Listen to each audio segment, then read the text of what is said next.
gauges. They're going to be measuring the pressure of the refrigerant inside of the system.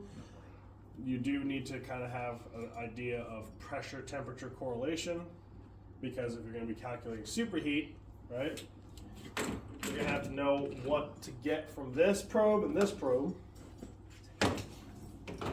And if you were trying to figure out something like your delta T's, you're going to have to figure out where to put these guys. Now, I don't know if they're going to actually have you do delta T's, but to do delta T's, across the evaporator? It's pretty much just like, oh cool, if this is my evaporator, probe in the back, probe in the front, what's the difference?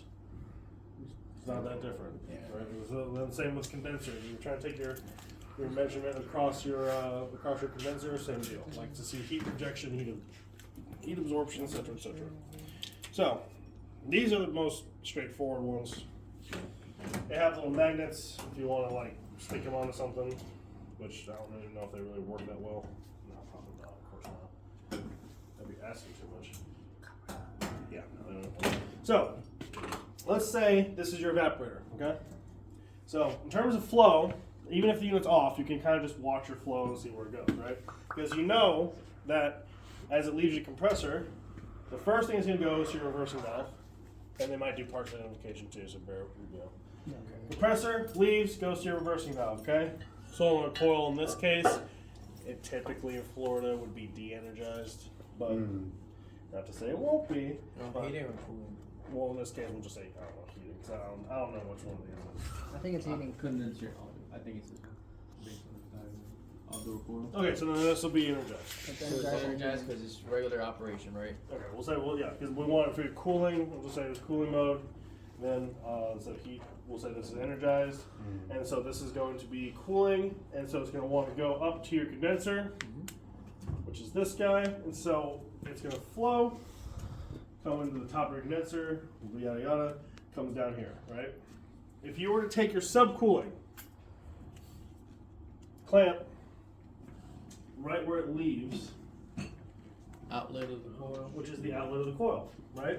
Because you're trying to see, what's up, Billy? You're trying to see the heat being rejected from it. So up here, you know it's going to be hot, and up here, you know the pressure of the refrigerant is going to be high, right? So as it flows through, the outside of the pipe is going to be a little bit cooler than what the pressure of the refrigerant is going to actually be on the inside. So the way I kind of remember it, what's up, man? So the way I kind of remember it is like this. You're trying to get the heat from the refrigerant out into the air.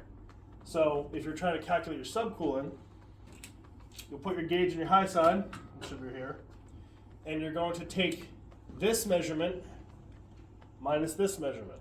Because the refrigerant, which is this, what this is, you're trying to figure out the heat leaving, which it's going to have to go from the refrigerant to the outside of the pipe to the air. That's what you're figuring out.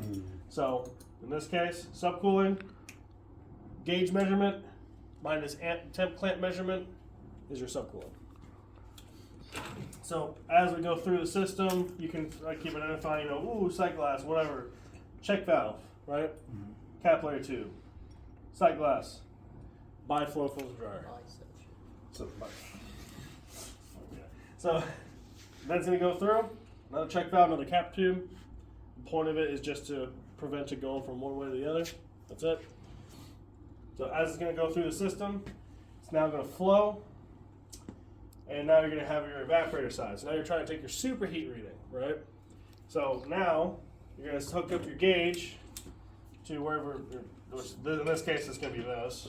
Even though ideally you'd want it to be as close as possible to both. That's what this thing has. It is what it is. It's a test board.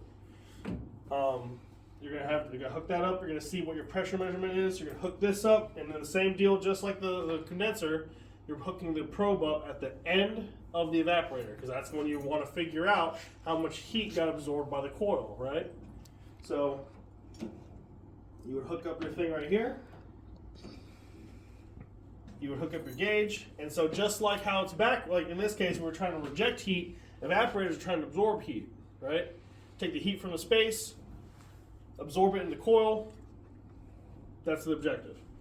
So you take your temperature measurement and then you subtract that from your gauge measurement because heat's flowing into the refrigerant, right?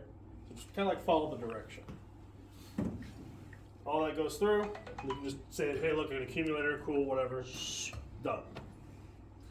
So if they ask from, I don't know if they're going to ask you for particular types of measurements. I don't know if they're going to ask you to take delta T's or not, but same deal. If they're saying like, hey, take your delta T, you're wanting to just look at your evaporator, most likely.